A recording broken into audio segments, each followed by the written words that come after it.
You mentioned values. Obviously, the values of your father are invoked, are laid claim to every election cycle. No Republican candidate, it seems, can not find a way to say, I am the real Reagan Republican in this race. I want to ask you about this cycle then, something you said on Twitter recently, and I quote,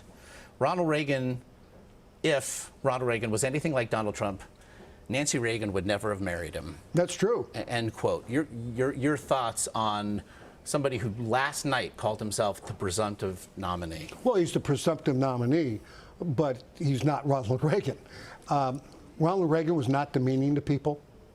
You know, if Donald Trump wants to win the presidency, he's got to find a way to put people together.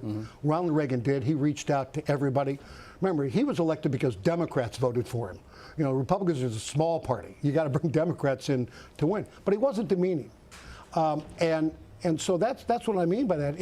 If my father had been demeaning to people and name calling to people, Nancy never would have had anything to do with it. What do you make of the rancorous nature of this campaign? I think it's unfortunate. I think we travel the world a lot, my wife Colleen and I, and people all over the world just look and ask questions. How's this going on? Because they remember Ronald Reagan, and then they see what's going on and the rancor and the name calling and so on, and it's not great for an image of America overseas, and I don't think it's great for our own image here in the United States of America.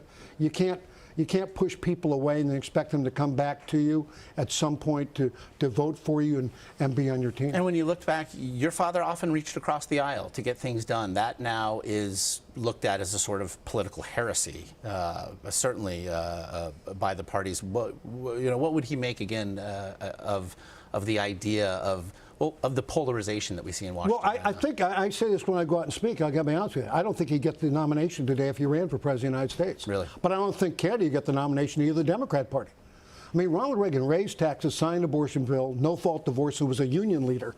Can you imagine that guy saying, I'm going to run for president of the United States as a Republican? He would be called a rhino. And that's what's really unfortunate about it. My father looked at people in a whole. He didn't look at little pieces and snapshots of people and then hold that against them for the remainder of their lives. He found a way to work. Tip O'Neill.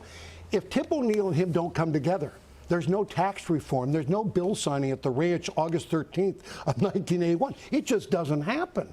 But he had to reach across the aisle to get things done, even with people who he disagreed with vehemently or disagreed with him vehemently.